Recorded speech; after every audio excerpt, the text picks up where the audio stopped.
7:10 de esta mañana de jueves 13 de noviembre. Información actualizada en el último minuto por el Consorcio de Seguridad y Emergencias. Tras el paso de la estructura principal del frente, queda el paso de una línea de inestabilidad menos activa prevista para el final de la mañana de hoy. Una de las líneas que opera entre Lanzarote y La Graciosa. Líneas Romero en el día de hoy ha informado de que solo realizará servicios mínimos a La Graciosa, uno por la mañana, otro al mediodía y el último por la tarde. Mientras tanto, el aeropuerto César Manrique de Lanzarote funciona con normalidad. Es cierto que desde el Consorcio de Seguridad y Emergencias ayer nos hablaban de posibles retrasos, sobre todo, y alguna inestabilidad sí que ha provocado que no lleguen vuelos aquí, pero entiendo que por la procedencia de las personas que venían de esos otros aeropuertos canarios en islas más occidentales. Así es esto, información que se actualiza minuto a minuto y a la que hay que estar pendientes. Valentín Avianet, muy buenos días. Buenos días, Erika, buenos días a Pedro y a todos. Y Pedro Martín, muy buenos días. Muy buenos días, Erika, Valentín, audiencia, buenos días. A ver, porque uno me viene de Arrecife y el otro me viene, si yo no me equivoco, de más al centro de Teguise. Aquí la Ventolera, al menos aquí en el Parque Islas Canarias, esto es una cosa asombrosa. ¿Qué has vivido? ¿Cómo pasaste la noche? Que he dormido, más bien. Nada, ha caído un poquito de lluvia, pero con mucha tranquilidad, por lo que aprecio yo, porque estaba mojado el suelo, porque hasta ahora de la mañana no estaba ni lloviendo en Teguise, no estaban corriendo los barrancos.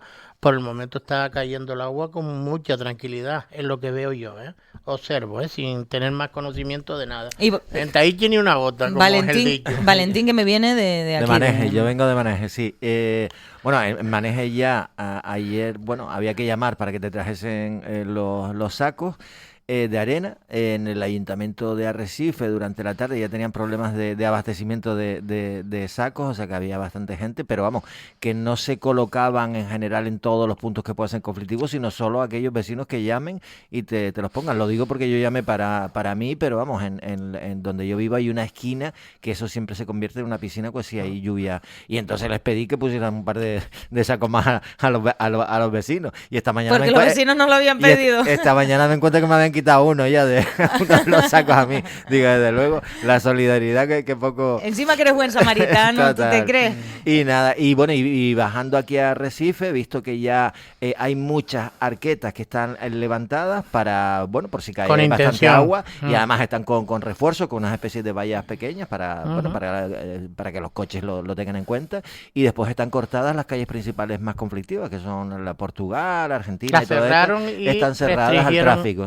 El aparcamiento también, para que no... Y en Arrecife han caído 4 gotitas y tal, y lo que sí que hay es un viento bastante fuerte, y que además aquí donde estamos se nota mucho. Y un oleaje muy intenso, esto es súper importante, no acercarse a las zonas de costa. Yo ayer estaba con los pelos de punta. Está vallada esa zona también, toda esa zona está restringida. La que estás tú mirando, que es para el parque temático, todo el parque temático está cerrado. Y por ahí, miras un poquito más arriba, por ahí sí viene agua. Aquí está lloviendo, yo por lo menos en mi... Nosotros acabamos de entrar, que estamos yendo el cafecito, no estaba lloviendo, pero el viento casi a mí, con todo el balizamiento que tengo yo sobre mis espaldas, incluso podía conmigo, Claro, no, el viento esta mañana yo me había puesto como yo siempre me pongo el para intentar no despeinarme, que hoy me toca café de periodista. La perdiste como Mira, brillé yo en la película. Nada más salir del parking, digo, para nada me puse esto yo, porque... Tienes que tener un set aquí preparado para... Yo lo he dicho muchas veces, por favor, si vamos a entrar al café de periodistas necesitamos peluquería y maquillaje, yo ya no sé qué más hacer. Qué tiempos aquellos. Si tú vieras, Pedro, si alguna vez se les ofrece, yo tengo aquí le voy a poner hasta un cajoncito, aquí en mi sitio, en mi puesto de trabajo tengo de todo. En fin...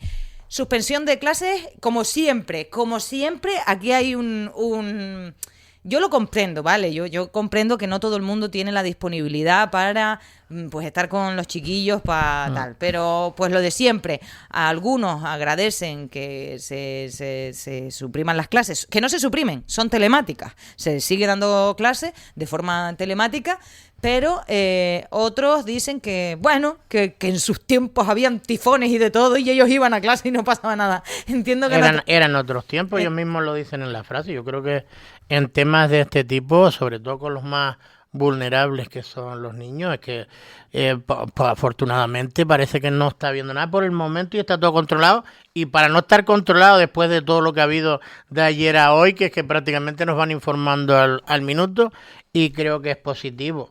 Creo que lo que se está haciendo con el tema de sanidad, con el tema de las actividades al aire libre, etcétera, etcétera, a mí me parece positivo. Otra cosa, y eso sí me gustaría decirlo, como siempre después ya quedaré como el malo de la película, a mí me parece que Arrecife, lo del teletrabajo, gente adulta, talludita, que no puedan ir a su oficina a trabajar, yo ahí no estoy tan de acuerdo. En el ayuntamiento, si nosotros en este momento estamos aquí, si el vecino de enfrente está en la cafetería, si el otro está en la gestoría, que pues, lo digo por los negocios que pueden estar por aquí alrededor, que en la calle Real no creo que cierren los negocios, sino que abran, es que no entiendo por qué tienen que teletrabajar los trabajadores de la administración pública, porque miren, no es por nada, pero estando allí a cubierto dentro de una infraestructura, de un edificio, pues Pedro, no creo que sea... Pedro, yo sí lo entiendo. Y te voy a decir una cosa. Yo soy partidaria de que se teletrabaje siempre que se pueda. Pero porque yo, si pudiera hacer mi trabajo desde teletrabajo, ¿por qué no? Es decir, yo voy a trabajar igual y lo que entiendo yo, que lo que se evita es... Pero porque yo tengo una opinión muy concreta del teletrabajo. Yo estoy muy a favor del teletrabajo. No, es que yo no he dicho que no esté, Sí. sea... Porque esto es una circunstancia excepcional. Se está adoptando por medidas, por temas meteorológicos, no porque se opte por el teletrabajo. Evidentemente hay trabajo, perdona Erika, hay trabajo donde se puede teletrabajar perfectamente y a lo mejor sacas adelante más trabajo que estando... Pero yo estoy diciendo, el que tiene que estar ahí en el ayuntamiento cogiendo los registros, el que tiene que a lo mejor atender a un vecino que tiene un problema con una sugerencia para en la oficina técnica, etcétera, etcétera. Yo, como vecino, querría que estuvieran ahí y no me parece una excusa el tema de que estén las el registro de Arrecife sí que está abierto. De todas maneras, vamos a ver, hay una cuestión para mí que es fundamental. Lo que consigues también es evitar, por ejemplo, el tráfico de coches, ¿no? Que eso también es importante. Después, en las empresas públicas, tú haces una comunicación en un ayuntamiento concreto y dices, mañana por motivo de condiciones climáticas hay teletrabajo, con lo cual se lo comunicas a todo el mundo. En las empresas privadas a lo mejor es más complicado. Quiero decir, por ejemplo, los funcionarios que estén teletrabajando también tendrán hijos, por ejemplo, y bueno, y de alguna forma también concilia que puedas estar trabajando y tienes a tu hijo en casa. Quiero decir, que, hombre, que todos sabemos que los funcionarios en general son una gente muy privilegiada, pues fundamentalmente por lo que cobran. No todos, pero vamos, sobre todo por lo que cobran. Pero en estos casos yo creo que es el colectivo al que mejor se le puede... Lo que después es verdad, es lo que dice Pedro, es decir, hay determinados servicios que presenta que presta la administración que son necesarios tener una presencia física y que no puedes hacerlos teletrabajando, ¿no? En cambio hay otros muchos trabajos que se pueden hacer teletrabajando sin problema. Y yo también estoy a favor del teletrabajo, de trabajar en remoto todo el tiempo que se pueda. Mi madre, ¿no? ¿cómo Pero está? Que no es lo mismo, no es el debate. Evidentemente, yo estoy a favor del método donde más trabajo se saque. Si teletrabajando sacas más trabajo que estando allí, evidentemente no es la circunstancia de hoy. Y a mí me parece un agravio comparativo. A mí, por lo menos lo digo por eso. Estoy mirando, es muy fuerte cómo está el mar. Esto sí que me asusta a mí. Creo que ayer no estaba así, pero ya estaba medio malo. Cuando a mí es que me sorprendió enormemente la información de estos dos policías, de la policía local de Arrecife, porque además y Fran, que no es la primera vez, ¿eh? ¿Ellos o no es la u primera otro? vez que tanto Rafa como Fran, no sé si tirarse al agua, no, que creo que también recuerdo algo de tirarse al agua, pero que han rescatado a ¿Yo que se tiraron al gente, agua? En riesgo de perder ellos mismos su vida. Claro, claro. Yo no conozco a Son los mismos Fran. agentes que encontraron los fardos también flotando ahí al lado del marinario. Pero que Fran y Rafa son policías conocidos por lo visto. Bueno, yo no yo los no conozco a pero... Fran y a Rafa, pero oye, olé por su valentía, porque además creo que pertenecen como a la unidad canina o algo así de la policía local. De bienestar animal. De bienestar animal. Y estaban pues simplemente por la zona, pues lógicamente, y claro, vieron eso y se tiraron Vieron al eso, agua. por si alguien está perdido, que nos esté escuchando. Rescataron estos dos agentes ayer a 3 ocupantes de una embarcación que había quedado a la deriva cerca de del y cable. sobró, ¿no? Por lo menos Sí, lo que se vio en la imagen, la imagen. es que la embarcación estaba prácticamente hundida, ¿no? Ya, pero es que Y que corrían peligro, ¿no? O sea, hay una información de Lancelot Digital que habla de que, bueno, que uno estaba en una situación a punto de ahogarse prácticamente de los tres tripulantes del barco, ¿no? oye, felicitar a estos dos agentes, a Fran y a Rafa, por esta valentía. A mí, yo sí pediría a la gente, y dado cómo está el mar, y además lo explicaba, escuchaba antes mañana lo diré, a la jefa de Protección Civil del Gobierno de Canarias, en circunstancias como las actuales, se triplica la dificultad de rescates en el mar. Así que nada de estupideces, nada de hoy no es el día de hacer senderismo, hoy no es el día por el viento, o sea, porque aunque no llueva, la gente asocia todo con la lluvia. No, señores, el viento y el mar es muy peligroso y verás que yo espero que no, espero equivocarme. Hombre, algún imprudente, de todas maneras, bueno, estamos a salvo de que no pase lo que pasó, la desgracia que pasó la semana pasada, por ejemplo, en Tenerife, porque cruceros no van a venir. Tres cruceros, 4.000 pasajeros que se desvían a puertos marroquíes. Claro, es que yo no sé, habrá gente a la que le parezca mucho el cierre de los puertos, para que ustedes se hagan una idea, en el puerto del Rosario, en Fuerteventura, También. igual. Cerró no sé ustedes si lo ven excesivo, no lo ven excesivo. A ver, yo en estos casos prefiero que se pasen por exceso que no por defecto. Quiero decir, la prevención es fundamental y bueno, y estamos hablando de una borrasca que no sabes con qué intensidad puede llegar, si nos afecta más el tema del viento. Lo que sí que estamos en aviso naranja y hay que respetar los avisos. Yo creo que para eso está la comunicación de este tipo de cuestiones. Si es un aviso naranja es que estamos en peligro, y si hay peligro en el mar, viento y lluvia, pues habrá a ver, de todas maneras, que estar pendiente. Valentín, yo creo que mucho se debe también a que los puertos, por ejemplo el puerto de Lanzarote, el cierre no ofrece las condiciones que debería ofrecer. Muchas veces se ha desviado a Gran Canaria, por ejemplo, porque allí toda la bahía está protegida, está cubierto, el temporal no tiene la incidencia que tiene cuando te metes dentro de la bahía. Si aquí estuviera terminado ya toda esa obra que se ha pretendido en su momento, el cierre sería seguro para que el barco estuviera dentro, y después ya, evidentemente, el peligro es el peligro o las circunstancias meteorológicas afectan a la hora de estar en travesía, etcétera, etcétera. Pero claro, también es verdad que lo del martillo es que ya prácticamente ni se habla, el famoso martillo que tiene que cerrar toda esa ensenada, ¿no? Que es la que tiene que cubrir todo ese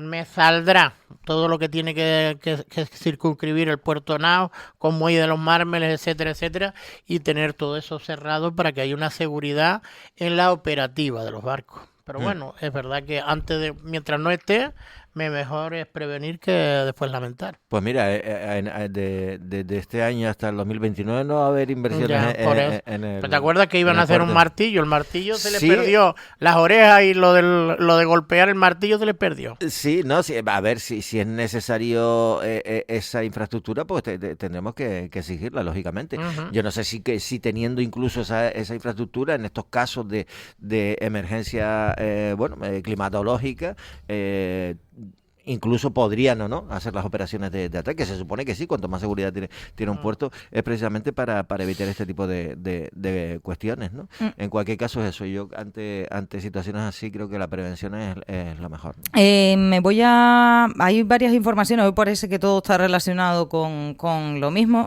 Un poquito de gestión. El Consejo Insular de Aguas de Lanzarote informaba ayer de que destinará 1,7 millones de euros en 2026 a la limpieza de cauces y barrancos y a la reducción de pérdidas en la red de abastecimiento, un presupuesto que se ha aprobado este miércoles por la Junta General y la Junta de Gobierno del organismo, y asciende a 2,8 millones de euros, un 38% más que el año anterior. Domingo Cejas, vicepresidente del Consejo, ha explicado que esas inversiones priorizan la prevención ante fuertes lluvias y la renovación de infraestructuras hidráulicas. Hay actuaciones previstas, 500.000 euros para limpieza de barrancos y otros 500.000 para renovar redes de abastecimiento, y luego también otra partida de 461.000 euros para trabajos en diversos barrancos: Trujillo, La Elvira, Curbelo de Chafariz y La Negra en Ariá. Voy a sonar fatal. Me alegro mucho de que sea para 2026, pero contrale, estamos justo en esta situación, claro, ¿no? Hombre, pero ya se están haciendo, quiero decir que este año también, pero por ejemplo, eso iba a hay preguntar. actuaciones en el barranco otro. está en el barranco del Hurón, por ejemplo, que fue el que en abril tuvo problemas y se desbordó. Ese barranco está prácticamente terminado, si no me equivoco, de limpieza y acondicionamiento del cauce para evitar precisamente que las lluvias que pudiésemos tener en el día de hoy le pudieran afectar. También ha habido limpieza de barrancos en el norte, en Mala, o sea que, bueno, en Argana. En Argana, la competencia del Consejo Insular, entre otras cosas, es esa, ¿no? Es decir, acondicionar barrancos para evitar escorrentías y para evitar problemas, ¿no? Ujú. Y además, encima, la buena noticia es que para 2026 se incrementa el presupuesto para esas partidas, teniendo en cuenta que, bueno, que el presupuesto del Consejo Insular del Agua tampoco es que sea una bestialidad, que sobre todo se nutre de las aportaciones que hace el propio Cabildo de Lanzarote, pero que la destinen a eso en concreto me parece que es lo interesante, sobre todo teniendo en cuenta lo que viene en el día de hoy, ¿no? Y que lo saquen en tiempo y forma, porque sin los presupuestos de los entes consorciados, los entes asociados, las empresas públicas, el Cabildo no puede tener presupuesto. Claro. Así que Bueno, ya lo han una vez aprobado. que se pueden hacer ya... Lo han aprobado centros turísticos ya, lo han aprobado el creo Consejo Insular de Agua. Falta, a ver, que lo La- dijeron el otro día, lo dijo María Jesús, la La SPEL SPEL falta. y poco más, ¿no? Poco más. Tiene varios, pero yo no me lo sé todo tampoco. Vamos a saludar a esta hora de la mañana brevemente al gerente del Consorcio de Seguridad y Emergencias, Enrique Espinosa. Buenos días. Buenos días. Bueno, ¿nos puedes actualizar cómo? Ayer hablábamos de la prevención, hoy hablamos ya de lo que está pasando. ¿Nos puedes actualizar cómo está la situación? Vemos desde aquí, por lo menos visualmente, la marea está malísima, mucho viento, pero lluvia, poca cosa, ¿no? Y no sé si llegarán. En Argana está lloviendo. En Argana ya está lloviendo. Está lloviendo en San Bartolomé. Ahora acaba de partirse un cable de alta tensión en la LZ20, que no pasa ni una guagua. Estamos yendo para allá con los bomberos, con UNELCO, por el tema del viento. El viento está arreciando, la verdad que es bastante importante en la zona de Tinajo, por donde venía el suroeste, Tinajo, también la zona de Yaiza, que hemos tenido ya ramas y sobre todo los contenedores que quedan vacíos y se meten en las carreteras, y es un problema sobre todo para cuando un problema de la conducción. Uh-huh. Pero bueno, lo demás es eso, la estructura fuerte que venía a las 6 de la mañana se fue un poco más a la estructura norte. Ahora están llegando células convectivas. Ahora mismo está lloviendo, estoy yo en Argana, en la zona de los bomberos, está lloviendo de una manera constante, y hasta en San Bartolomé también estaba lloviendo, pero bueno, no es la lluvia intensa que esperábamos, y se está uniendo al viento, y el viento por ahora, la operatividad de los puertos, por lo menos el puerto de la Graciosa, por el tema de la alerta, solo puede hacer servicios mínimos, uno por la mañana, otro por la tarde, por la mediodía y otro por la noche. Yo hablé con el aeropuerto, a este momento estaba operando con normalidad, pero el viento está empezando de nuevo a arreciar, con lo que la información irá constantemente cambiando y constantemente iremos informando a los medios de comunicación. Uh-huh. Compañero, adelante. Sí, Enrique, buenos días. La LZ20 es la de Arrecife San Bartolomé, ¿no?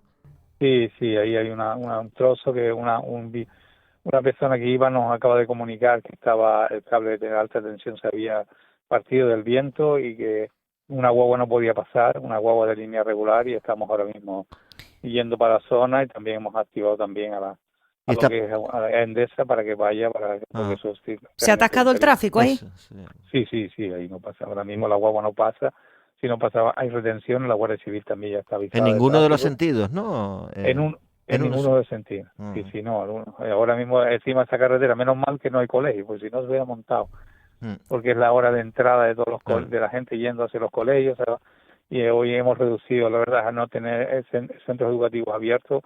Se ha mejorado sobre todo la conectividad, sobre todo para los servicios de emergencia, que es lo que realmente necesitamos para este día de hoy. Claro, poder desplazarse con rapidez hacia cualquier lugar. De ahí que Pedro y yo tenemos ahí esto de si el teletrabajo, por ejemplo, también es una cosa recomendable, más que nada por eso, para evitar el volumen de tráfico, que luego, bueno, hay otras cuestiones de gestión, pero entiendo que sí, todo el tráfico que se pueda eliminar, mejor. Sí, teletrabajo en Cabildo, se ha hecho teletrabajo. Ayer en la reunión, pues siempre tienes que ir de la mano de todo. Hay ayuntamientos que son más restrictivos y otros que son menos restrictivos, entonces tú siempre tienes que poner para que ellos puedan ir subiendo, o pongo que todo el mundo tiene que ir al teletrabajo, pero no hay medio suficiente por parte del ayuntamiento para que todo el mundo pueda ir a teletrabajo, es decir, todos los que puedan ir se van a ir a teletrabajo, pero tienes que tener unos servicios mínimos. Entonces todo eso se tiene que concienciar y sobre todo tienes que todo tiene que tener un sentido, de que tiene que seguir abierta la administración, tiene que seguir abierta una serie de servicios mínimos para que todo funcione con normalidad. Pedro. Quique, ¿qué tal? Buenos días. Buenos días. Bueno, me gustaría preguntarte con qué intensidad todavía se espera que pueda caer sobre todo agua, que es lo que más destrozo suele producir aquí en Lanzarote, y hasta qué hora va a durar todo esto. Tienen previsto, porque evidentemente con las nuevas tecnologías estamos viendo que prácticamente lo tienen todo controlado al minuto, ¿eh? Sí, hasta las 3, 4, pero bueno, el problema aquí nosotros que tenemos que cuando se quita, viene una célula convectiva, se quita el viento, se mete para adentro y se queda estacionaria. Entonces ese es el problema que tenemos. El problema es el viento. Lo bueno que tiene el viento es que desplaza las nubes y no se quedan estáticas. Y eso es lo bueno que tenemos, dentro de lo malo, porque el viento tiene otras incidencias. Entonces, pero el tema de las precipitaciones, nosotros en eso estamos bien por ahora. Pero bueno, todo esto puede ir cambiando porque esperamos un viento más fuerte en primera hora y no había, ahora empieza a haber un poco más de viento. Y entonces ahí el problema es al mediodía, cuando la atmósfera se calienta y lo normal es que entra por el interior, pero según AIMET, si el viento es fuerte, pues la desplaza hacia la costa.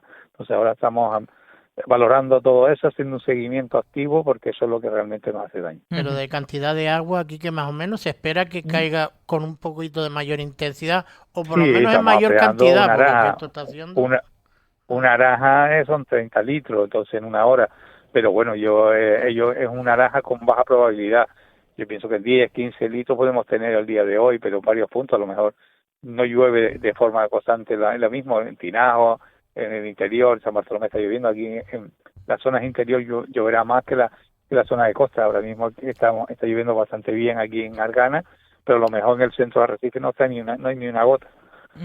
Es curioso. Y Enrique, una cosa, es decir, como la borrasca Claudia viene de eso, desde empieza en La Palma y se ha ido extendiendo, después ha ido, bueno, en el Hierro y Gomera, creo. Ha descargado por ahí. Ahí sí se cumplieron las previsiones, más de 100 litros. Claro. Es que de aquí siempre viene más debilitado. A ver si me dejas Pero preguntar. el problema es que el frente es de norte y entonces nos cogía de frente el norte, según todas las previsiones, venía directamente a Lanzarote.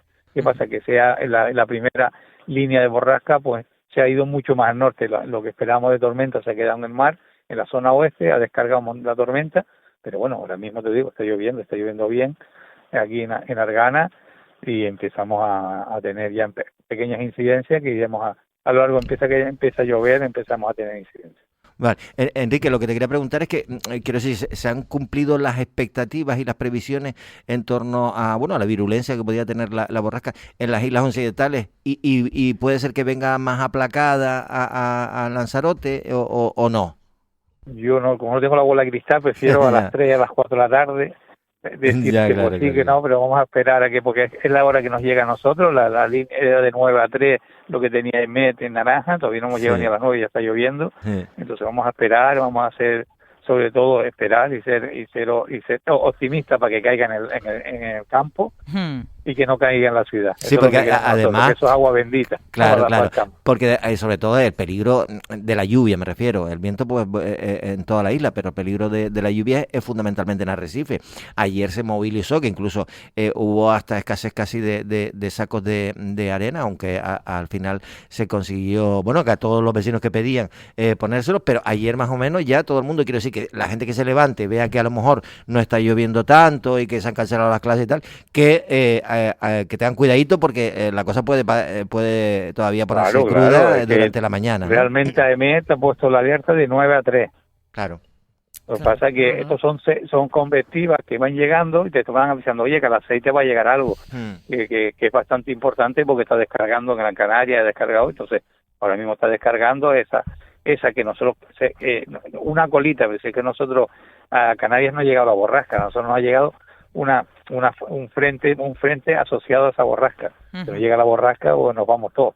Claro. Entonces, el tema es ese, que tenemos la suerte de eso, pero esa lluvia para nosotros en el campo es necesaria y en la ciudad pues realmente no la queremos porque nos hace daño y desestabiliza todos los servicios de emergencia, porque realmente es muchísimo trabajo, porque la infraestructura no aguanta esa lluvia. Uh-huh. Pues Enrique Espinosa, gerente del Consorcio de Seguridad y Emergencias, te dejamos trabajar más porque sabemos que no has parado.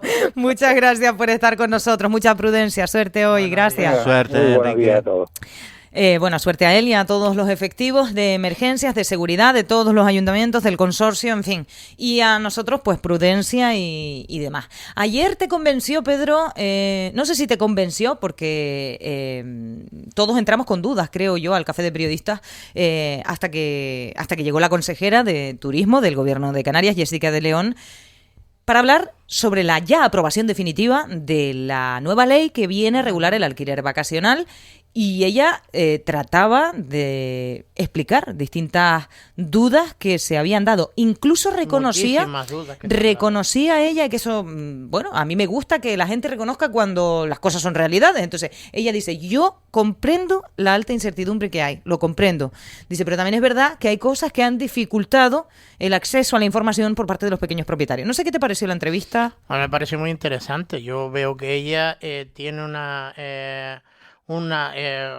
tiene una convicción importante en torno a que va a sacar adelante esa ley. Creo que yo estoy seguro que está convencida que se ha hecho por parte de la consejería un buen trabajo y que evidentemente esta ley no va a satisfacer a todo el mundo, pero sí va a poner, por lo menos a intentar ordenar un poco un sector que estaba, por lo menos, vamos a decir que no todo lo regulado que debiera. Hombre, la mayor duda que tengo, que es por donde empezó tu cuestión o tu pregunta, es la confianza que se tiene por parte de esta ley o toda la responsabilidad que deposita esta ley en las administraciones locales. Y no digo porque no sean ni buenos profesionales, ni que sean capaces de sacar ese trabajo adelante. Es el músculo humano y técnico que tienen las administraciones locales, que ya en muchas ocasiones están sobrecargados. Ahora esta autorización preceptiva, que es la de la actividad clasificada, la licencia de actividad clasificada, al fin y al cabo es obtener una licencia, que sí es verdad que te la puedes presentar por una declaración responsable, pero la declaración responsable supongo que en algún momento tendrán que visarla y tendrán que mirar que en esa declaración responsable tú has presentado primero la infraestructura está, como dice el proyecto, y el proyecto cumple, que en eso consiste una declaración responsable. Tú presentas todo y le das un tiempo a la administración para que lo valide todo, si lo valida, y si no se sigue ahí, y tú tienes la licencia. La cosa es que se tenga músculo suficiente por parte de la administración, viendo otras circunstancias, la falta de planificación, de actualización de la ordenación del territorio, tanto municipal como insular, etcétera, etcétera. Eso es lo que veo yo por donde puede cojear la ley. Hombre, yo creo que aquí lo que hay que quitar es la política, ¿no? Decir, yo creo en la buena voluntad. Qué difícil.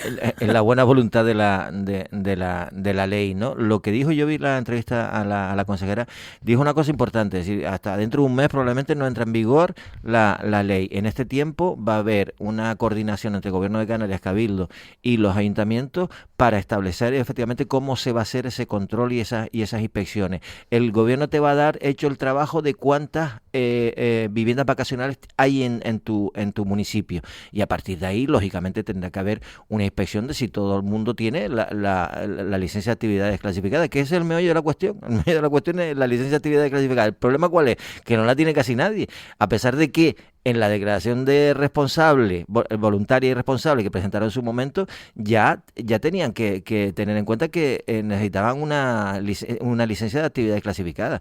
Veremos cómo los ayuntamientos, si efectivamente, como dice Pedro, van a tener suficiente personal como para hacer este trabajo. Pero me sorprende también una cosa, ayer también, o antes de ayer, hablando del alcalde de Tía, José Juan Cruz, él decía que, por ejemplo, sacar una licencia de actividades clasificadas iba en función de los metros de la vivienda, pero es que hay ayuntamientos, por ejemplo, como el caso de Teguise, que no tienen en cuenta eso, y entonces, bueno, te hablan de unas cantidades, 900 euros, por ejemplo, por sacar una licencia de actividades clasificadas. Yo creo que eso se debería regular de una forma general para todo el mundo. Es decir, no puede ser que un ayuntamiento te cobre una cantidad independientemente de los metros cuadrados y otro te cobre por los metros cuadrados, que me parece bastante más todos los de sentido común. Tienen tasas diferentes porque ellos estipulan lo que cobren por licencia de diferentes tipos. Pero Pedro, quiero decir, a razón de unos baremos que ellos aprueban. Pero quiero decir que en este caso una licencia de actividades desclasificada tiene que tener en cuenta los metros. Es decir, es diferente que tú le des una licencia de actividades desclasificada a un baretillo pequeño que se lo deja a un restaurante que tiene terraza, pero que no sé qué. Mismo precio, los precios varían, pero varían en todos los municipios. Sí, pero no en función de los metros cuadrados. No según en los metros También cuadrados. Varía según los metros cuadrados. En Teguise, Jorge Gol decía que había una tarifa fija de 900 euros para la licencia de actividades clasificadas. Fíjense una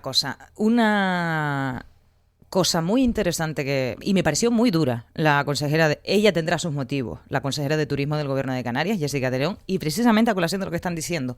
Ayer dijo una cosa que es muy dura, es una crítica muy directa y muy dura, pero a lo mejor tiene un poco de razón, por las dudas que están planteando ustedes. Dijo que la oposición, desde el primerísimo momento de las CAF, a reunirse y a informar a sus asociados y a permitir que la consejería informara a los asociados, a esos pequeños propietarios de vivienda vacacional, diciendo, esta ley es muy mala, esta ley es muy mala, esta ley es muy mala, y no permitiera ese trasvase de información entre la consejería y el pequeño propietario y las CAF en medio, impidiendo esa comunicación, según la consejera, según lo que dijo ayer, pues que eso ha perjudicado al final al pequeño propietario, que ahora tiene más incertidumbre, no tendría tanta si en todo este procedimiento que ha durado 2 años, creo, ¿no? Alrededor de 2 años, se hubiese permitido más comunicación y parece que ha sido un embudo, según la consejera, insisto, las CAF ha sido ahí un tapón que ha impedido que la información llegue bien desde la consejería, porque a lo mejor estaríamos hablando de que en 2 años es plausible que los propietarios vayan, los pequeños propietarios vayan haciendo todo este tipo de cuestiones, que incluso los ayuntamientos lo asumieran mejor. Ahora llega todo de golpe, porque claro, ahora que la ley se ha aprobado, que se ha luchado hasta el último momento por parte de algunos actores porque no se apruebe, pues ahora que se ha aprobado dicen, ahora ya tengo el problema encima, pues ahora a ver cómo lo soluciono. Cuando a lo mejor habría sido mejor confiar desde el principio en que sí se iba a aprobar, establecer mayor diálogo, para que ahora no estuviéramos en esta situación. No sé si lo que estoy diciendo tiene algún sentido. Por eso te digo que aquí también la política ha intervenido, quiero decir. Aquí se está diciendo, no, es que esta ley a quien protege es a los grandes tenedores, al empresariado turístico que se ha quitado la competencia, y tampoco es realmente así. Es decir, inicialmente lo que se pretendía era evitar a los grandes tenedores, que eso es lo que de alguna forma también hacen el negocio, porque yo creo que aquí todos entendemos perfectamente la situación de el pequeño propietario que tiene un solo apartamento y lo tiene en alquiler vacacional, porque puede formar parte de lo que son sus ahorros y entonces, claro, ahí yo creo que la oposición, pues eso, tampoco ¿sabes? Se ha puesto del lado del gobierno para intentar solucionar, sino más al contrario, ¿no? Quiere ahora vender que esta ley va solo a favor de los grandes tenedores y no de los pequeños. Mira que yo soy amante del estilo de vida saludable, pero ver a personas corriendo justo al lado del mar, a esta hora de la mañana, como está el mar, está dando las recomendaciones, tiene tela. Está lloviendo, ¿eh? Dios mío. Sí, pero la lluvia, mira, cuando sales a correr la lluvia no pasa nada, pero chacho, de verdad, que yo no dudo que sean a lo mejor deportistas profesionales y tal, pero un día, unas horas, ¿de verdad cuesta tanto no hacer caso a las recomendaciones? En fin, cada uno sabrá y tiene que ser responsable de sí mismo. Yo lo único que recuerdo y sobre recuerdo siempre es que cuando nosotros decidimos no hacer caso a las recomendaciones, si nos pasa algo, estamos poniendo en riesgo a los efectivos de emergencias y seguridad que tendrían que venir a rescatarnos en caso de que nos pasara algo. Ay, Dios mío, qué egoísmo más grande. Vamos a cambiar de asunto para que yo me relaje un poco. Y bueno, me lo tienen que aclarar porque es verdad que la mayoría de los ayuntamientos han suspendido actividades de todo tipo, al aire libre, de cultura, de ocio, sobre todo en horas de la mañana, que es donde está la alerta de la Agencia Estatal de Meteorología, sobre todo desde las 9 de la mañana hasta las más o menos 3, 4 de la tarde, 5 incluso, depende de qué tipo de aviso miremos, porque está por viento, por lluvia, por fenómenos costeros, en fin. Entonces me tiene que aclarar si va a tener lugar esta tarde la presentación, aunque yo creo que es bastante tarde, y si no le han dicho que no, yo creo que va a seguir adelante la presentación esta tarde, hoy jueves, día 13, en la Biblioteca de Teguise, a las 7. El escritor tinerfeño Jorge Laguna presenta su nueva novela, La sangre de la malvasía, en la que relata, creo que toca las erupciones del volcán de Timanfaya, y hay ahí una trama que se desarrolla ambientada en la isla. Está justamente con nosotros Jorge Laguna, bienvenido, buenos días. Hola, buenos días. Uy, qué bajito me habla, y nosotros aquí chillando. Espera que te subo el micro. Buenos días de nuevo. Hola, buenas. Esto es. Bueno, cuéntanos lo primero. No sé si te han informado del ayuntamiento, si esto sigue para adelante, se ha cancelado algo. Desde el ayuntamiento, por lo menos la concejalía me ha dicho que no se ha suspendido la actividad porque la alerta sería hasta las 3 de la tarde. De todas formas, yo ¿Y en por qué redes... nos al aire? Perdonen que interrumpa, porque nos al aire libre. Uh-huh. La biblioteca en la villa...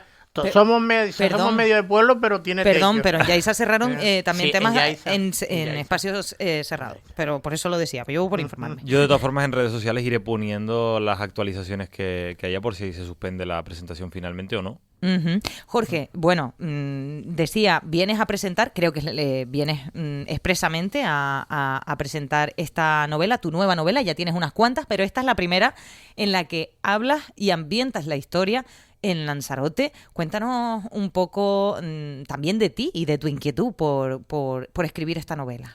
Bueno, la novela en este caso arranca en el año 1730 en la isla de Lanzarote, como bien decías, y es justo pues ese año del fin del mundo, ¿no?, que calificaron muchos cronistas de la época por la erupción de Timanfaya precisamente, pero yo la novela la ambiento justo antes de esa erupción, en los meses previos a la erupción, en donde la isla de Lanzarote ya vive una sequía bestial, hambruna, epidemia de lepra, y lo peor son temblores y sacudidas de tierra que se producen a diario sin que nadie entienda el porqué.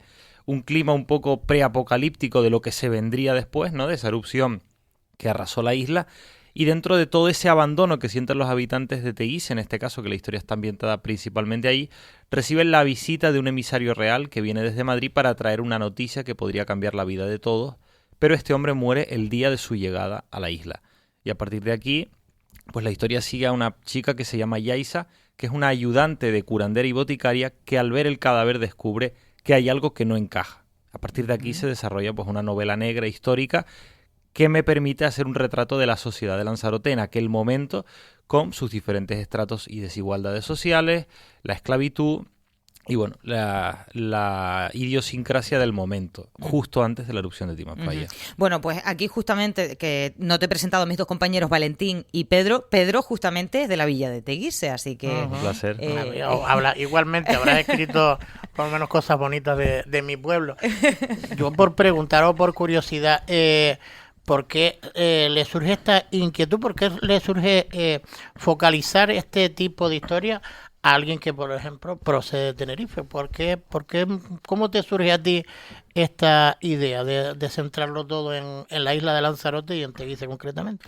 Bueno, al final yo siempre he sido muy curioso por la historia y no necesariamente solo de Tenerife. Es verdad que vengo de ahí, conozco muchas historias y me han interesado, pero siempre he buceado mucho en la historia de Canarias y concretamente este año me parecía fascinante por todo lo que ocurre, ¿no? Ya la erupción provocó una enorme catástrofe en la isla, esos 6 años de erupción, pero sobre todo cuando empecé a documentarme descubrí que justo antes lo que ocurría en esa isla me permitía contar un momento concreto de la historia que para mí era muy relevante, ¿no? Ese abandono por parte de la metrópoli, una isla que quedaba además abandonada por parte de las Islas Mayores en Canarias también, la historia de personajes como la alcaldía de Juan Leal, que posteriormente tuvieron que emigrar. No quiero desvelar mucho tampoco de algunos personajes porque forman parte luego de la historia más importante, ¿no?, de las islas. Y bueno, empecé a bucear en ese periodo histórico concreto y en esa erupción, en lo que ocurrió antes también.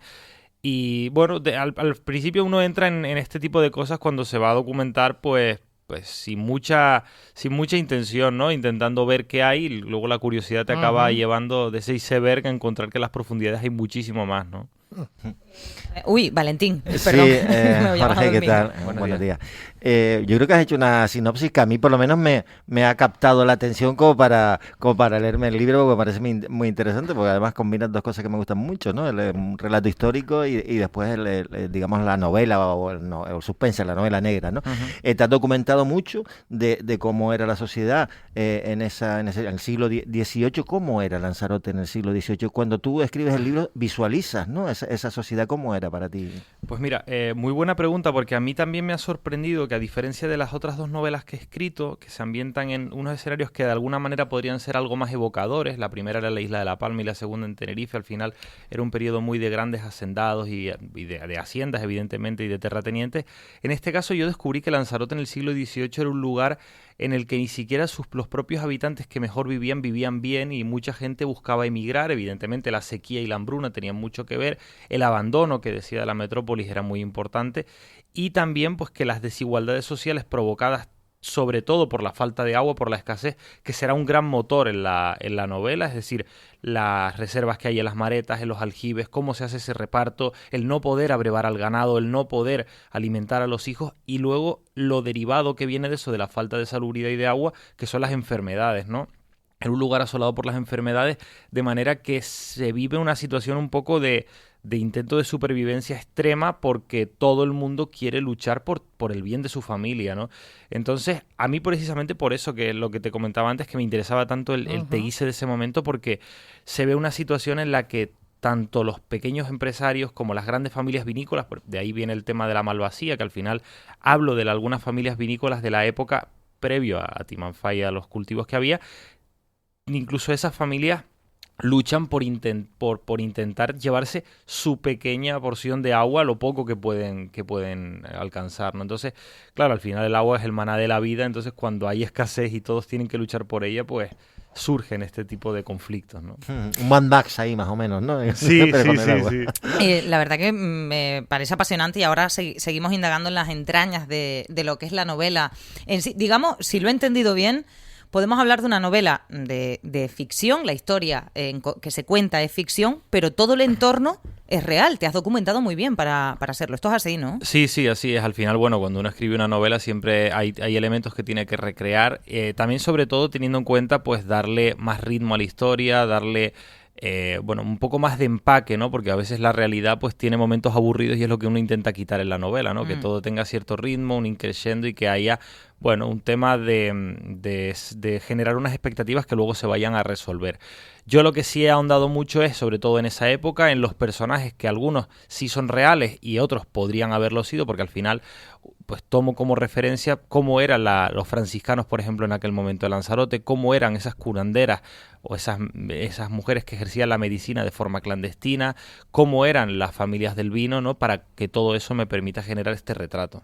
Oye, yo me parece un planazo si ir a la presentación esta tarde, porque además es bastante tarde, a las 7 de la tarde, si ya se ha apaciguado todo después de la tormenta, pues ir a meternos en un mundo que yo encuentro apasionante totalmente. Les voy a recordar la hora, a las 7 de la tarde, en la biblioteca de Teguise. Además va a estar la actuación del templista Alexis Lemes. Tú no vas a estar solo, Jorge. Va a estar contigo José Duarte, siempre que lo tengo como José de Teguey, seguramente lo conocen, va a estar contigo.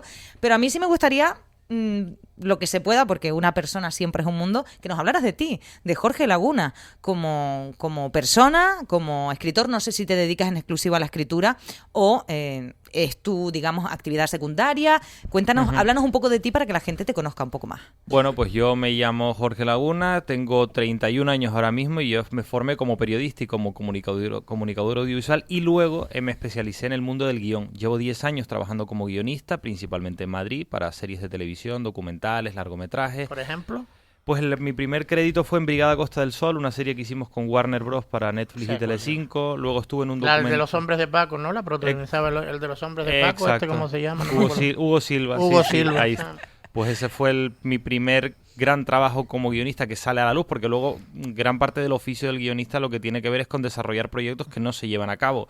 Y eso es lo que he pasado después. Dirigí un documental que se llama Babylon, que también lo escribí, y luego he pasado por una fase de desarrollos con productoras, de proyectos que uno escribe, que pasan a preproducción, pasan a cadenas, a plataformas, pero luego los que se llevan a cabo son muy pocos, ¿no? Entonces, ahora acabo de terminar de rodar un documental para Televisión Española, del que tampoco se puede hablar mucho hasta que no salgan las comunicaciones oficiales, y tengo una película pendiente para el año que viene, y otro de esos proyectos que son de los que yo he desarrollado fue la primera novela que escribo, que es El secreto de la Indiana, que era un proyecto de serie de televisión que yo escribo en la isla de La Palma, contando esa edad de oro del tabaco palmero en el siglo XIX, con la primera mujer que se convierte en empresaria, ¿no? En un momento, en un mundo de hombres.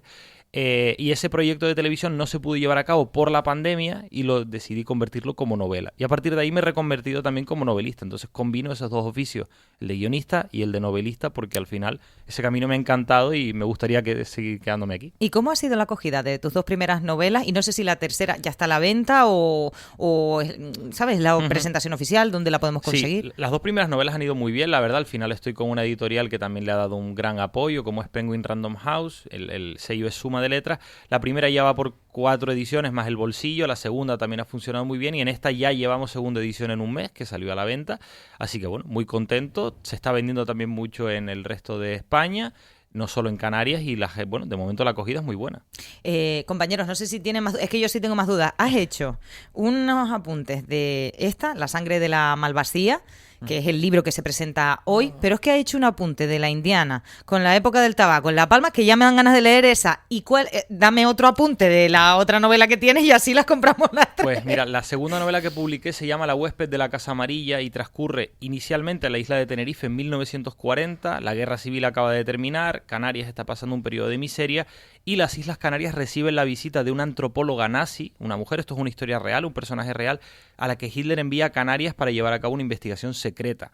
¿Qué pasa? Que en aquel momento Franco se quiere llevar bien con Hitler y le tiene que abrir las puertas del archipiélago y colocan a esta antropóloga que viene a una criada que se dedica a los servicios de limpieza en un hotel en La Orotava, en Tenerife, para que la acompañe por estas expediciones que tiene que llevar a cabo por la isla. Y lo que descubre esta mujer, esta joven, se llama Tamara, la asistenta, es que lo que hay es una tapadera que tiene que ver con la presencia de los alemanes en la Segunda Guerra Mundial y la posición estratégica que había en Canarias. Es decir, es una novela de época que cuenta un periodo histórico muy concreto en el que Canarias es vital para la Segunda Guerra Mundial, primero Tenerife y luego también Gran Canaria y Fuerteventura, y que tendrá que ver pues con el espionaje y el contraespionaje que muchas mujeres, sobre todo de los servicios de limpieza, llevaron a cabo para intentar ayudar bien a su bando o bien a otros países. Oye, interesantísimos estos apuntes, Pedro, dan ganas de leerlo. Pues sí, a mí de leerlo y de verlo. Yo también soy un gran consumidor de estas plataformas que hay ahora, yo creo que están viviendo ya que le apasiona también el tema del cine, el guionismo, ser guionista, etcétera. Están viviendo también una época dorada y una oportunidad. Yo creo que este tipo de iniciativa, supongo yo que en la presentación de hoy está apoyada por el Ayuntamiento de Teguise, supongo. Así es, sí, lo organiza la Concejalía, sí. A lo mejor no solo la presentación de libros, sino también implicarse, ya que vemos que muchas veces se implican en proyectos a lo mejor de menor calado, una serie donde se muestre también la historia ficticia o no ficticia de Canarias, de La Palma con esta señora del tabaco, la de Teguise con la de los terratenientes o la gente que se dedicaba a los diferentes negocios, y en una época histórica en el que se puede trasladar cómo era Canarias en esa época, o la segunda en la de Tenerife con respecto a este espionaje nazi, que yo creo que todo el mundo también recuerda, por ejemplo, lo de Fuerteventura, sí, ¿no? Con esas implicaciones.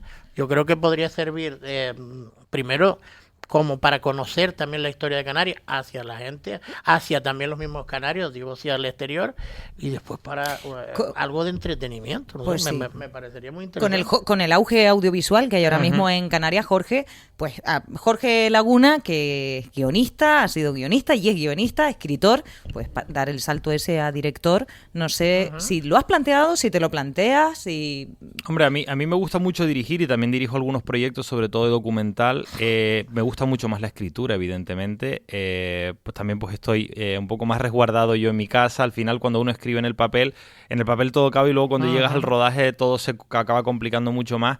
A mí, evidentemente, este tipo de proyectos me gustaría llevarlos llevarlos a la gran pantalla o a la pequeña pantalla, ¿no? Pero la principal dificultad, que esto yo me lo he encontrado en estos 10 años que he trabajado como guionista, tiene que ver con el presupuesto. Claro. Los proyectos de época al final es muy fácil que se encarezcan y es muy fácil que las producciones superen el coste que se ha estipulado primero porque, bueno, al final hay que recrearlo todo.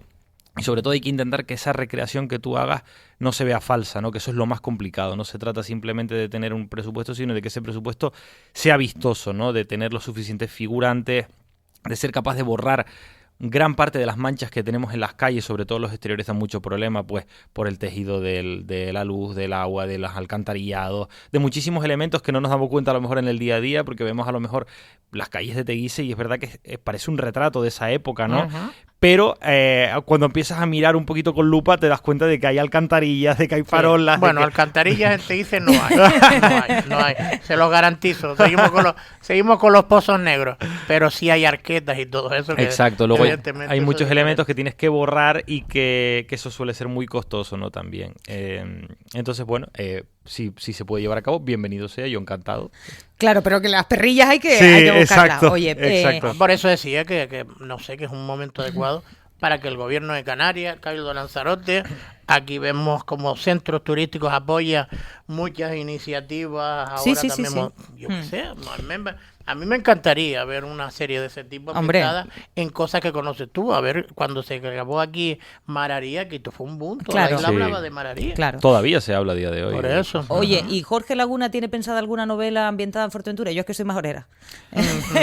Bueno, la verdad que no lo tengo todavía muy claro, porque incluso, te digo, las novelas anteriores han surgido un poco no sé si de la casualidad, sino que al final yo pues soy curioso, me pongo a investigar y de repente encuentro en cada historia de repente un mundo.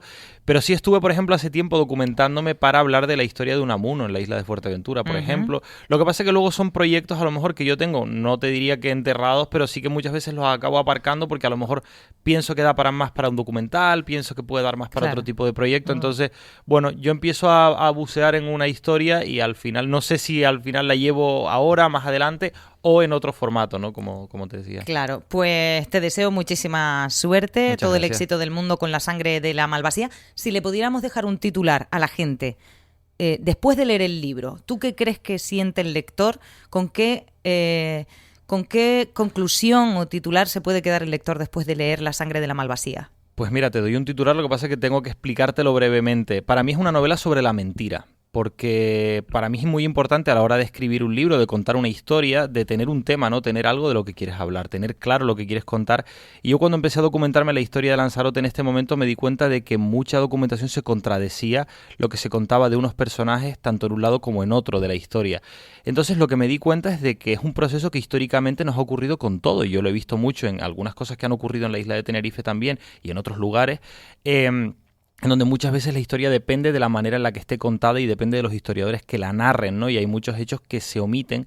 Y me di cuenta de que hay algunos elementos que transforman en héroes a gente que en realidad eran villanos y viceversa. Entonces yo no quiero juzgar, simplemente yo presento unos hechos que el espectador pueda de alguna manera modificar, ¿no? Entonces sí que me gustaría que se quedaran con que la historia muchas veces está hecha a base de mentiras piadosas que se van contando unos personajes a otros y que se le cuenta a la gente y que, bueno, que nos ha llevado hasta nuestros días. Te traicionó el subconsciente, el espectador, no el lector. Eso es el Bueno, a ver. sí, bueno, sí, que estamos sí. hablando un poco de Todo todo. Chandara. Sí.